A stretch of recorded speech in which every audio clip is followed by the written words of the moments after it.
Hello, Leah. Welcome to the Get Real podcast by Own Person. Thank you so much for joining me. I'm host Megan Morris Gerzon, and today I'm super excited to hear your take on a topic that I think is just getting more and more important by the day. It's when content without a soul falls flat and why brand authenticity is so key. It's the new authority now in business.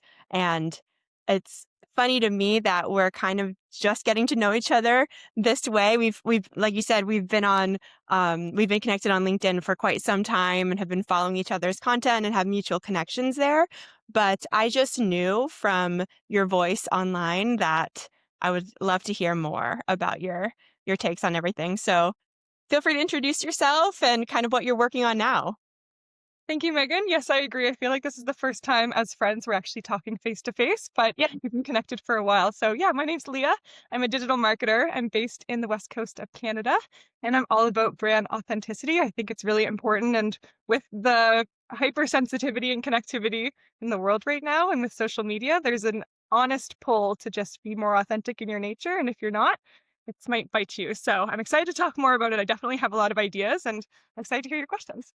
Yes, awesome. Well, I mean, what you just said 100% relates to what I'm focusing on with my company Own Person that I've recently been building out. Working with people that are just ready to, ditch any masks they've had or any self-doubts or versions of themselves that don't feel completely right and aren't working for their future. And just be super real, um, not be afraid to just speak from the heart because it's all about trust building in business, in relationships. So that's what I try to help people make it super easy for them, by, saving them time and also just giving them that little push that they need to say, run with it, be proud of that. Don't be embarrassed. So yeah, I'm so glad we see eye to eye on that. And kind of when I think it's obvious when someone is just posting for kind of the clickbait approach and it's not really, you can't really get a sense of their genuine self or their genuine approach, right? Do you agree? Absolutely. I think it's so clear, especially in the age of AI and whatnot as well. Like, I can tell if it's a post that came from their soul or if it came from maybe a chat prompt bot somewhere. Yeah. What are some signs? I know like some people say like so many M dashes. If there's a lot of M dashes, you can tell it's ChatGPT, but is there anything that sticks out in like the tone and the writing where you're like, okay, that wasn't written by the person? I think on LinkedIn specifically, because this is where I spend 99% of my time creating content, Yep. there's a couple of different formats that I see. It's like word, word, word, word, comma, or it's like, it's Mm, not just blank, it's blank. So I think there's a lot of things that people are starting to pick up on. And the generations and the people that are on the internet a lot more, I think can pick it up a lot easier. But that's not to say that what the content itself is saying is bad. Like the content could be awesome and great. It's just if I see that same format over and over, like post after post that are, different and it's a different industry altogether, but then it's like, there's the first paragraph, there's those four arrow pointers, and then there's yeah. the closing remark, and then there's the, hashtags with the capitalized words that don't even really work on LinkedIn anymore. So I think just seeing stuff like that, I'm like, okay, like that was definitely scheduled, by an AI bot somewhere. Yeah. But the content's still authentic. And it's not authentic, but it's like its content is still valuable, but how do we make it, authentic in nature? So people actually stop and read it and be like, oh, this came from Leah, it didn't just come from, Leah's chat GPT.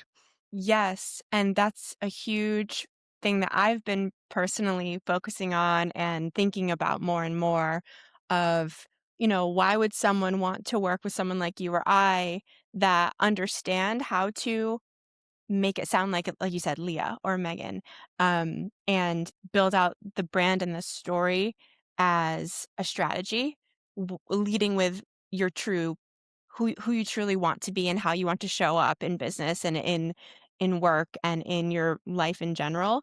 Um, and I don't think there's anything wrong with using ChatGPT as a time saver or kind No. of just expediting and increasing that efficiency. I do it myself and I'm a Oh, writer. I've written my whole entire career.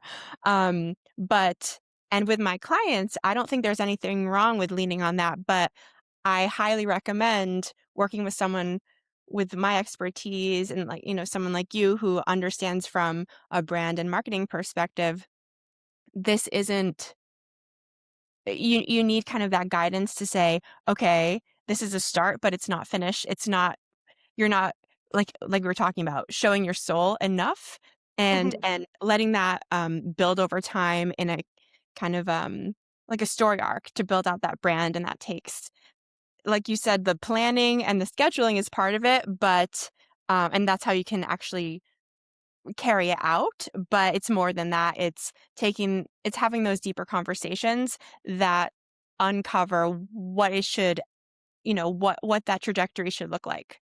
So I don't think there's an issue using it. It's just using it the right way and leaning on people that can guide that process to build out truly a brand that resonates. Absolutely. As a efficient human being, I do love AI. I think it can save a whole Same. lot of time, and for ideation, like, it is awesome. Honestly, like, it Totally. can pump out great ideas, but you just have to, like, put your own value into it to make it worth reading on LinkedIn. So it's like, "Oh, good idea. Let me expand this," because, of course, ChatGPT wouldn't have all of these different insights that you and I would have in our own brains from all the experience that we've accumulated. Yes, we have our lived experience. We have our own brains. That should never go away, and that's what we should always try to lead with the help of the efficiency piece of AI. So 100% agree there. Cool. So I want to dive into a few questions if that Mhm. sounds good. Um, Absolutely.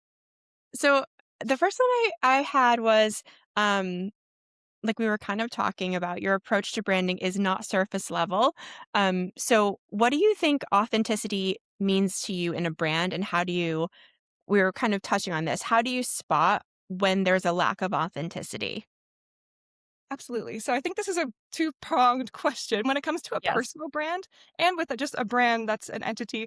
Like authenticity is everything these days, and it's the what can root a company or a personal brand in alignment with their tone and their actions and everything that they're saying and their values that they're spewing. Like if that is all aligned on like platform across platform and the content is making sense, I think it's going to eliminate all those feelings of vagueness or being overpolished or being emotionally flat because those are all things that AI is really good at doing.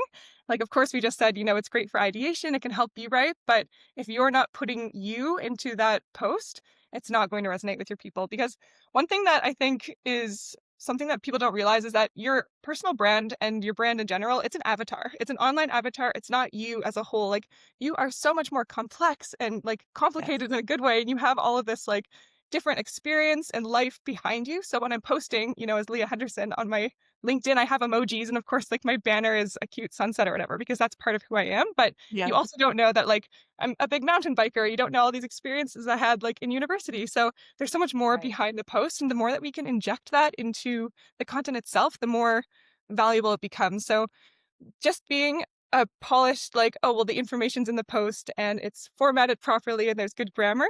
Yeah, so are billions of other posts that are being spit out of, like, ChatGPT and all of these different AI tools. So without that self-injection of, "Okay, well, here's a little bit more about me," or, like, "Here's something that's actually important to me," and putting that into your values and putting that into your personal brand and how it resonates, like, helping people or, being outside or volunteering, like, that's all something that's Mhm. going to resonate a lot more than just, like, a very polished post. I completely agree. And I think what more and more people are starting to catch on to is sharing the unpolished parts of yourself. That's Mhm, what people respond to because it's relatable and you're actually connecting on something that maybe someone didn't know about you, but they can relate to that and they agree or they see the world similarly, or maybe not. Maybe they disagree, but they're interested in what you're having to say. So I think that's when things get actually interesting because people are complex and have many aspects. And I think it takes vulnerability to actually open up and share that in maybe an unexpected way or, like we said, unpolished way. Um, mhm. so completely agree there. Cool. So specifically in your work, has there been a moment or maybe an instance when someone's content suddenly clicked because of being more real? And what do you think shifted? Yeah, great question. I have seen this a lot actually. So we're really big on thought leadership, and I say we at Foundation Marketing because we just love producing content. That is what we do. So Yes. when we look at like thought leader content coming from leaders in industries, like C-suite, anyone that has great ideas like you and I, like everybody can be a thought leader. But when the thought leadership shifts to more, like industry focused, research backed, like that's great information when we want to see it. But we recently had a new senior leadership team member come on at Foundation, and she was posting about Reddit and all of these different areas that we offer, and the posts were popping off. But then she posted a post about her mental health journey, and that post took off, like Wow. thousands and thousands of engagement, like impressions, like everything. And Wow. it's because she opened up to that level, and she has a Yes. massive network. I mean, like that's not to say that her posts weren't going to do well in general, but once she opened that door and was like, "Hey, listen, like I actually struggle with this as well." So many comments saying, "Wow, I didn't know I do too." So it's opening that Yeah. door, just letting people be vulnerable and like be like, "Oh, well, that's that person that works at, Foundation. I really look up to them. And they also struggle with this." Like that's what really bridges that gap between human to, just a voice on the internet. Yes. And, you know, sharing that takes courage and it shows that Mhm. she maybe has some struggles and maybe she's a successful professional person with a large network, but she's open. And that means that that's someone you can actually trust and that you want to have a conversation with and learn from, just as a person. I mean, I like to surround myself with people like that. And when you can convey that online, I think a lot of people, like, I don't know, probably you're the same way, but I've been comfortable using social media and storytelling online for many years, and I think now you just have to kind of be that way, and that's why people are leaning on AI to kind of ramp that up, but not everyone is as experienced or comfortable with whether that's their communication style or just their personality, and maybe some people just aren't comfortable in general opening up. I'm Mhm. also a very open person. Um, so that's just really interesting to hear that that took off so Mhm. much. And I mean, I've seen the same happen. One of my clients actually just shared. Um, I helped her share a post that kind of opened up about her marriage and her wedding anniversary and tying that back to what she's learned in leadership and why taking a break is so important because they actually just took a holiday. So that sharing that personal piece that not everyone Mhm. gets like a window into, that sparked just so much positivity and engagement in a really, I think, really human way. So that was cool to see. That's awesome. It's so Yeah, great, and honestly, humans are just so nosy at the end of the day, like, if you wanna share a little bit into your life, like, people are gonna eat that up, honestly, totally. Even I posted a picture of, like, when I was out biking one afternoon, and like, someone commented, like, "Oh, you bike?" It's like, "Yeah, like, how have we never talked about this before?" But It's a there's so much conversation more to starter us. too. Yeah. That's awesome. You do a lot of biking? I do, I'm in the Pacific Northwest, so the skiing, biking, mountain is all up in my no non-office activities. That's so fun. I need to get out there and visit sometime because that's a beautiful area. I'm in, Absolutely. uh, the Boston area, Oh, so very nice. beautiful in the summer and near the ocean and everything, so I Absolutely. probably will go swimming later today as Oh, my very activity. nice. Honestly, yeah, we it's a little too cold for here, so I'm jealous Yeah, of that. it's actually been quite warm here. Nice. Um, cool. So getting back to the brand and content conversation, we were kind of talking about how it's not just about building out a scheduled content calendar, right? It's about creating that identity, doing the identity work to uncover who you already are, but maybe you haven't, maybe you've ignored it because you're super busy in a job and you're just trying to get by, or you're, um, just trying to do what you think you should do, right? That's what a lot of people, I think myself included, have done in the past. Um, but when you're helping someone with their marketing or share their story, what are some clues you look for in shaping a voice that actually fits them and will work? Yeah, great question. I think there's a lot of strategy behind it and there's a lot of like technical research backed numbers behind it. But the first step is sitting down with them and talking to them. And it's not about the words Mhm. they're saying, it's about how they're saying it, what's being said between the lines. And I think a lot Yep. of the times people are looking for, oh, well, what lights me up? Like what is my passion and this like burning tension or desire? But in reality, I'm looking for tension. I'm like, what are they like so struggling to get across? Like, what do they just want people to understand and know? Yeah. Because at the end of the day, all of these people, these personal brands, like these entities, they've been created because they're solving a problem. And it's like almost a one to one, like here's your problem, here's your solution. That might be a SaaS product, that might be like a Yeah. service, but it's not about like, this will help you. It's like this, makes me angry that people aren't aware that this is chewing up all their time and money. So looking for that tension and figuring out Yeah. like, it's not about this is great. It's about the what do you wish people understand. And I think those Yes. offhand comments of people just being kind of angry, like that's the gold. And that's what's really going to be resonating because if it's the problem that they're experiencing and they have customers in an audience, like there are a heck of a lot more people out there with that same problem. I absolutely love what you said because I think about that and just as a marketer for, over a decade, you're always trying to solve the problem, right? And Mhm. look for the pain points. And so that tension in someone's own personal story too, what are they just dying to, tell and get out there and they're frustrated that people may not understand or see. So I think that's a brilliant way to describe it. And that's how people like you and I can help bring that out. Actually, my one of my clients, it was so great to hear the other day, she said, "You help bring out the best in me." And I'm like, "Oh my Oh, gosh, that's that's such a awesome. good," like, it meant a lot to me, because, the people I work with, they're stars. They have so much experience. They are brilliant, and their leadership is excellent. But as just human beings, you might not understand, and like, it helps to be an empath, it helps to be an intuitive person when you're having that conversation and having those deep conversations.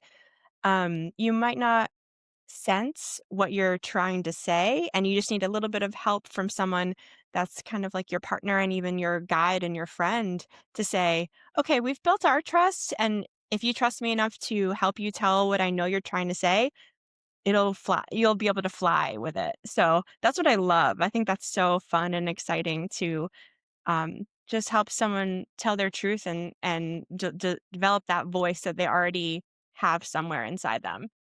Absolutely. I think marketers are like the great translators of people. Like Yes. there's language, but then there's marketing language. Like being able to take like someone's like jumbled up thoughts and like just being angry and like we need to help. And then here you and I being content creators at heart and being like, okay, well, let's just, lay this out specifically of how your audience is going to eat it up. And I think it's really great that we have the ability to do this. Not to be like tooting our own horns or anything, but I think marketers have a true gift of like, yeah, No, let me I break that down for you. I love that I feel the same way, and I love that positive, take on marketing because oftentimes in companies and dealing with different departments, and there's always, like, that stigma against marketers to I spin know. something and Yeah. say things that are untrue, and they don't really there's a lack of substance, but no, it's a Mhm. gift to be able to share it in a way that resonates and that makes it a bigger impact than it would have. That's why there's so many marketing departments in every like, marketing is needed. Absolutely. It's a skill that is just needed. So I'm very happy that you and I can enjoy that and relate on that level. Absolutely. Yeah, no, we're the emotional communicators. What other teams Yes. can't do. Thank you very much. Totally. Yes. And that's huge. Just that emotional intelligence piece is huge, in business in general and life in general. Mhm. And I think marketers, oftentimes on the creative side, tend to have that really strongly. Awesome. Um, so jumping to another gear, why do you think so many leaders still default to more of like the generic content? Maybe they're playing it safe or they think they're doing the right thing, but why do you think there's an issue with not bringing that soul out, in like maybe the B2B space or whatever you tend to see? I think there's 2 sides of this, whereas marketing changes every day. Like, I have in my LinkedIn bio, I have marketing for today's internet because right now, it's Thursday, if I'm on the West Coast, it's 8:30 in the morning. What is Google saying today? What is LinkedIn saying today? Like, what do the algorithms actually want? Because Yep. tomorrow it might look different. So, I think there's this problem right now that, "Oh, well, let's do this kind of content. It's gonna resonate because that's what worked in the past."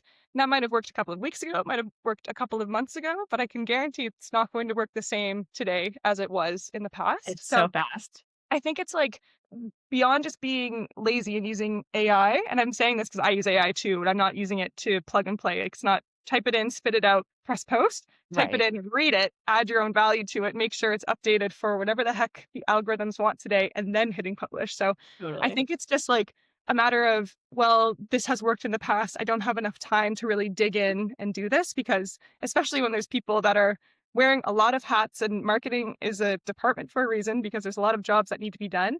I think just being able to hit publish quickly and getting a couple of engagement, like thumbs up, comments, maybe a couple of reposts will still check enough boxes instead of, putting in a couple more minutes and making it more authentic and then getting thousands of engagement, like hundreds of thousands of impressions. So if you are willing to take that next step and just put a little bit more you into those posts, it will go a lot farther. But if you're happy with the numbers that are low and you're seeing numbers on the paper and that's all you want to see, that's fine. So I think it's like, unless you're looking to actually put in the work and like become who you want to be on the internet, it's you're just going to see those same numbers over and over again until the algorithm just doesn't like it at all anymore.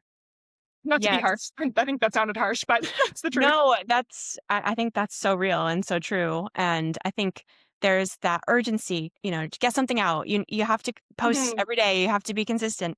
But I like what you said of figuring out who you want to be and can be on the internet.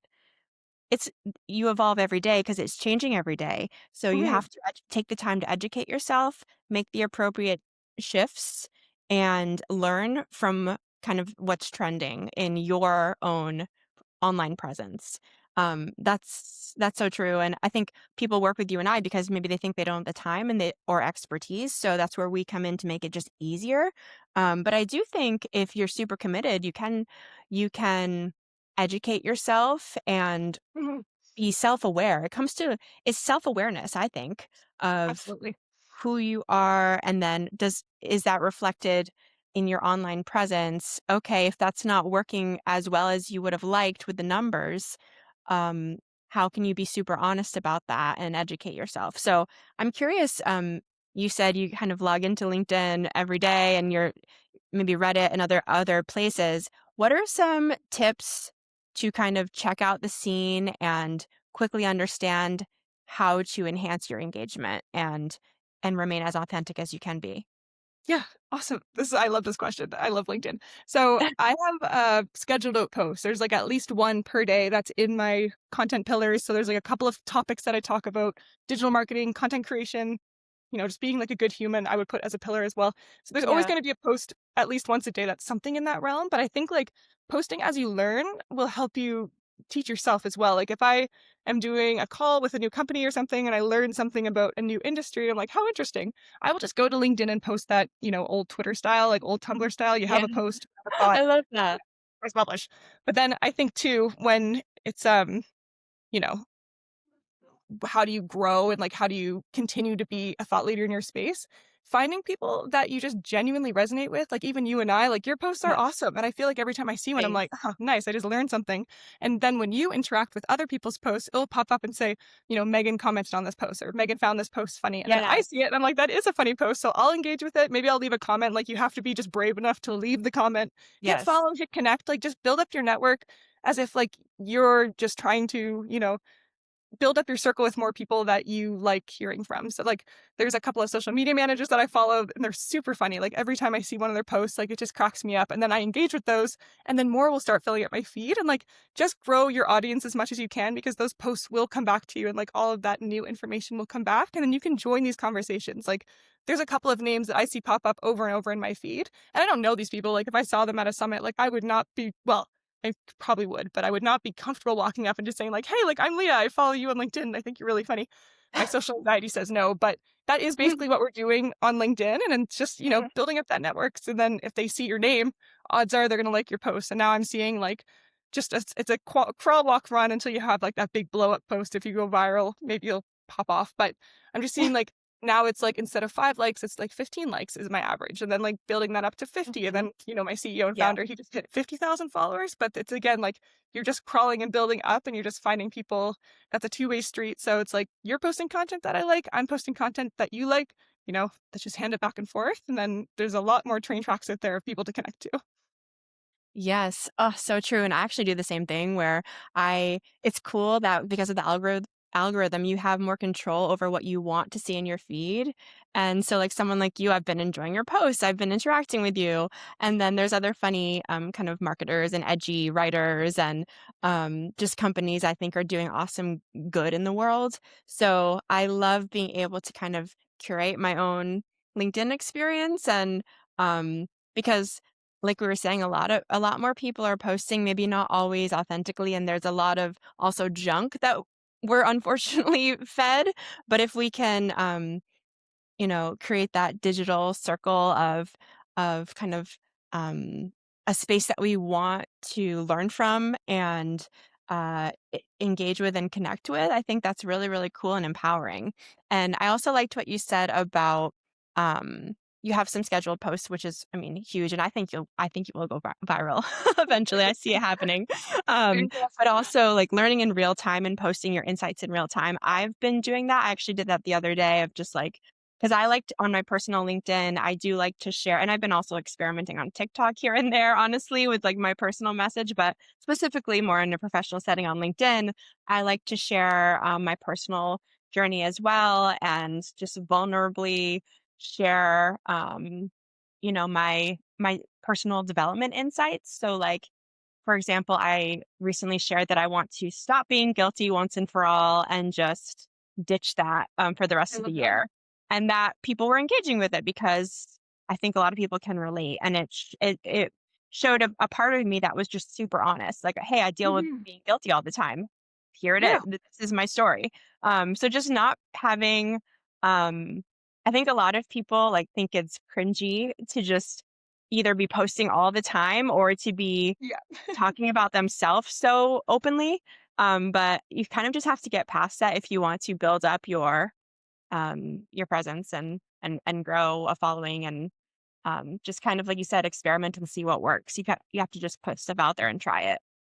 I agree. I feel like LinkedIn is one of the last platforms to adopt the fact that we are actually all humans on this platform. And I Yeah. would say like TikTok and Reddit are some of the most, vulnerable and authentic. Like I'm seeing TikToks of people that I'm like, girl, did you mean to hit record? Like, I can't believe I just watched that. But on LinkedIn, I think that when we post emotionally sensitive content like that, we're just posting what everybody's thinking. And especially on places Yes. like LinkedIn, it's kind of like hanging out in like a co-working space or your office, like you can't just openly rant like, oh, like I am tired. It's a Friday. I've done my time at the Yeah. office. And I'm just like, I just Time want for to a go home. drink.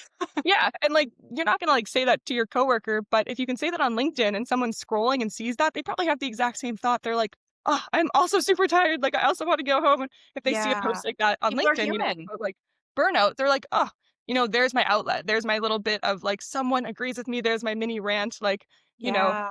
like emails are piling up and you just want to, scream or whatever, you can't do that if you're in your cubicle, but you can do that if you're on LinkedIn and you just want to get, words off your chest. And it's not to say that like we're out here like bashing companies or whatever. It's just like how we feel, It's like if you feel burnt out this week, you're allowed to say that and, voice it because a Yeah. lot of us feel burnt out and that's common. Yeah, that's just so I love that it's becoming more human and people are Mhm. empowered to share those honest thoughts. I think maybe after COVID and remote work really became a thing and there isn't much of the office kind of Yeah. like, water cooler talk.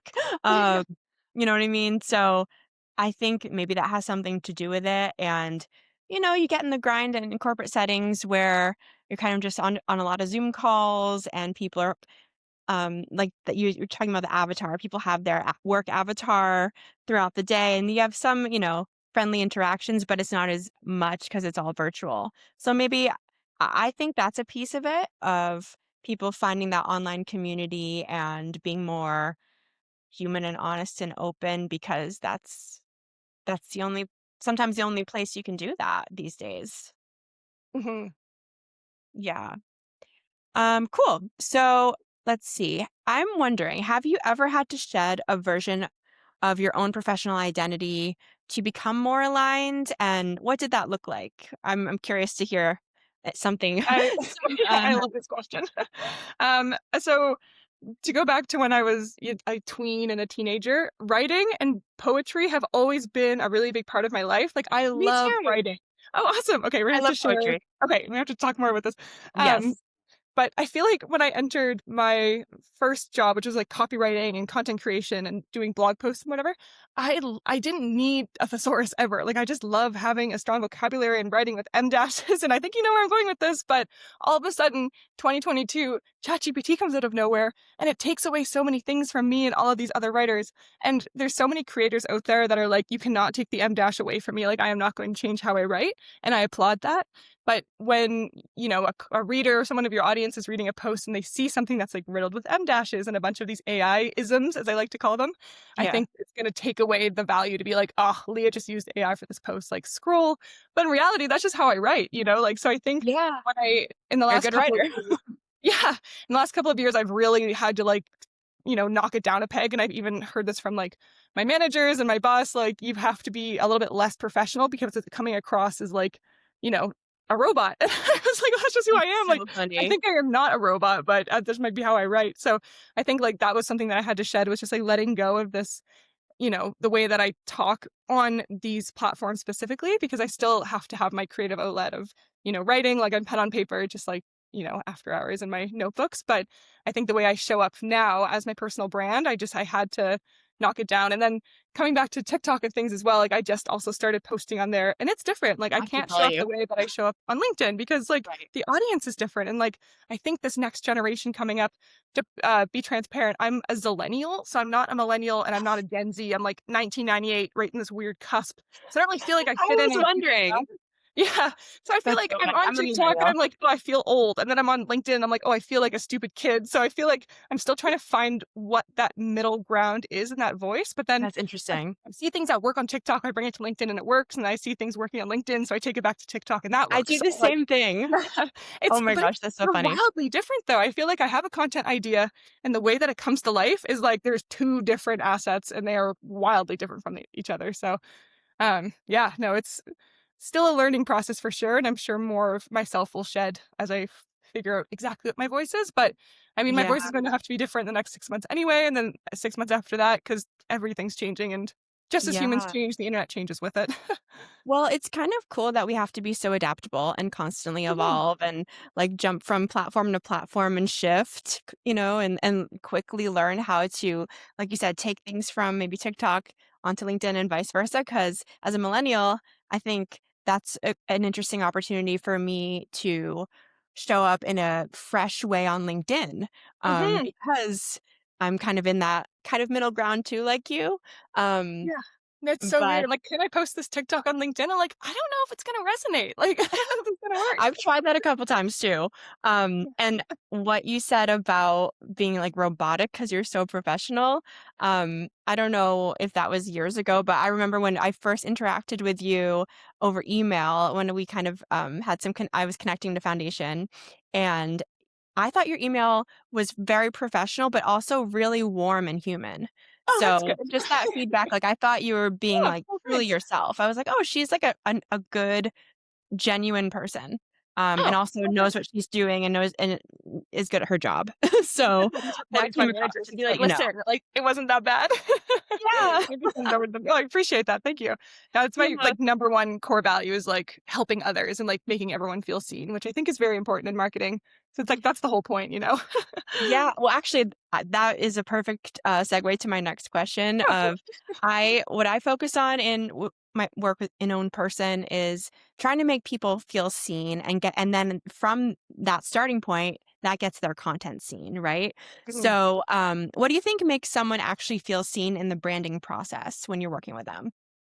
I think just reflecting back to who they are without flattening them or, like bulldozing over how they actually feel about it. Because when we're talking to a brand or a person that's trying to, like build this personal avatar, the moment that they're like, oh, yeah, that's how I feel, like that's me, like that's truly the moment where we know that we've hit it. But it can be Mhm, difficult because, especially when it's a startup, like you have this idea and it's just like, all on the table. But then when it's a bigger like enterprise, it's more kind of cookie cutter where it's like, here are the couple of sentences that are the values and like all of these different things that they are. But it's like, mhm, who am I actually talking to? Like, why was this company started in the first place? Maybe it was like yeah, upwards of 20 years ago, but the message should still be the same and I'll adjust it for 2025. But, you know, we have to just look beyond like one pager of their, company ICP and all of that, and actually look at like the who are you, and why are you Yeah. here and why are you doing this? And one of my favorite questions when I interact with a new brand as well is like, what is your passion specifically? Like, not the company, not like, oh, I want to be, here's my 5-year plan. I'm like, why did you even join this industry in the first place? Like, I think the reason I'm in B2B is because I'm just a nerd and I like technology. So it's like, like, want to drill down to like, why health tech? Like, why accounting software? Like, what was it at Yeah. first when you were 10 years old and you're like, there was that key moment of that's what I'm going to do? And it sounds kind of squishy and gushy, but I think like just being seen beyond, the words on paper and couple of colors in your, company logo is a lot deeper than all of that. Totally. That's what it comes down to. And I think that's so smart when speaking to people is what do you truly care about and why you here and why you passionate about spending so much of your time on this. And I think the reality is, it's a tough world right now, and a lot of people are just trying to get by and just have income. And sometimes their job isn't their life's passion, Yeah. unfortunately.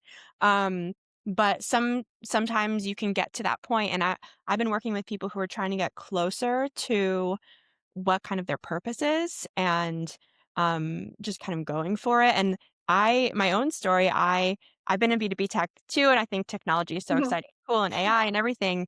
But I didn't have the true love for what I would be promoting and speaking about. So it came to a point where I felt a bit burnt out and like I wanted to actually help people. I was a little disconnected from directly helping the end person in my last Mhm. role. So, in what I'm doing now, I get to share more of my gifts and what I find to be more valuable.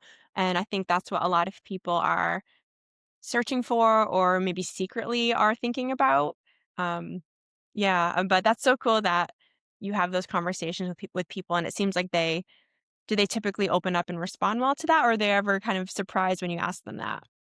It's a bit of both. I think if I'm not getting the answer I want, I'll just dive in and talk about, like my past experience and say like, when I was little, like reading and writing was always my cup of tea. So I'm like, how do I turn this into a job? And now it's like, oh, now I'm a B2B content creator and marketer. So it's like, Yes. it's very aligned and like digging in, especially when it's a founder. I love hearing it's like, why did you do this in the first place? Like maybe they have 15 years in, sales and then another 10 years at like Microsoft or something like that. And they have this cool journey. But now they have this niche, idea and they're just so obsessed with it. I just want them to like tell me, like, I know you love this. I know you had a Yeah. moment of like, oh my gosh, I can't believe I'm doing this. Like I want to hear about that moment and who you really are behind all of the jargon. Yeah, that's really energizing to hear Mhm. that and get to that level with someone of but you're here now and why do you love it so much? This obviously is something that means more than what you've done in the past. And I work with Yeah. people that are often founders as well, so I've had that same experience, which is really cool. And then it's easy Um, too, because you can just take the like everything that they're saying, and then as marketers, we're just looking at like SEO plays. So it's like, what are all the things that you just said, and then look for like the content keywords and like the gaps that are going to fit that. So as soon as we mhm, find out like the passion, we can just literally reverse engineer that into a content strategy. 100%. Yes. Well, it's so cool that we do very similar work and I we know, I completely love it. agree on our approaches. Okay, well, I have one more question. Um, what advice would you give to someone who feels like they've outgrown whether it's how they appear online, their brand, how they're representing themselves? Where do you think they should start with getting closer to where they want to be? I love this question. I think you outgrow yourself every single day. I think every Yes. morning you're a new version of yourself. I think I heard this quote a couple of days ago. You're the oldest you've ever been and the youngest you've ever been, which makes you the wisest you've ever been and the stupidest you've ever been. And I I love just it. think it's such like a good way of looking at like, yeah, like this is the smartest and coolest I've ever been, but I'm going to learn so much today that I can take back to, my audience tomorrow. So like, like even after this podcast, like this is my first one ever. So everyone to listening, I appreciate you're not mocking me too much, Yay. but It was amazing. I'm gonna now that I have this in my repertoire of like experiences and ideas, like now this is somebody of who I am. And also saw Yeah. this, I think it was on TikTok, but like you're just a museum of all of your experiences and things that you've loved in just like a body and a home. So it's like it's gonna grow every day. So I think it's like the more that you can take that to your personal brand and it's like, well, last week I was doing this, but now I want to focus on this. Okay, that's pretty normal for the human experience. Like if you're looking to rebrand, it doesn't have to be like a night and day difference. It's just adding Mhm. in more and evolving what your messaging is moving forward. Because if you have a couple of topics that you talk about, but one of them doesn't feel right anymore, well then you don't have to post about it anymore, but you do have to fill it up with something else. So I think it's just like Mhm. let this like moving, energy and like experience that you have, like just roll forward and like don't think that you have to stay in this little box. Like just let it Mm. overflow and like move into the next day and the next day and just, show up the way that you feel is the most you each morning. And if that feels different tomorrow, that's okay. Just show up for them instead. Oh my gosh, I love everything you said. That's so great. And the imagery of your body, you're just a museum of kind of like Isn't what that you're so learning and cute? I just liking love that. and figuring out. Yeah, that's beautiful. But cool. That's actually really inspiring of, tomorrow, maybe you can bring something completely fresh that you didn't even know could be part of your world today. So, Absolutely. Even if, like, you and hear a song, you listen to a show, like, you have a meal that, like, really changes who you are, like, I don't know how good pasta could be, but I've had that happen to me before, and I'm like, "Okay, well, I'm gonna show up a little bit differently tomorrow because of, everything that happened to me today and right now," and, like, the world at large is going to do what it's going to do, but, like, you yourself you're never gonna stop changing until the moment the lights go out, so you may as well embrace it all. yeah, totally. And I mean, I am a first time mother. My child is 16 months now. And Oh, like, congratulations. thank you. And ever since having him, like, I'm completely, and every day as we grow together in our relationship, I'm just like a new version of me every day because of that. And that's a kind of like I love that.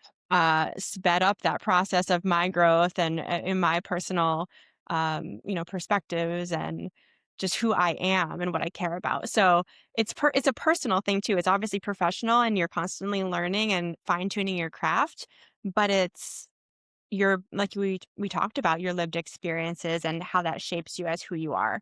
So Mhm. awesome. Well, this was such an amazing conversation. Thank you so much. And I mean, you don't seem like it was your first podcast, so very well done. Awesome, well, thank you very Be much. more This has to been come, a an lot honor, more to honestly. come. This has been a great conversation, and I know that there's so much more that we could talk about, so it's, Yeah, let's keep the contact conversation doors are going. open. Yeah. Yeah. All right, Awesome. awesome. Well, thank you so much. Take Yeah, thank care. you. You as I'm well. gonna I'll talk soon.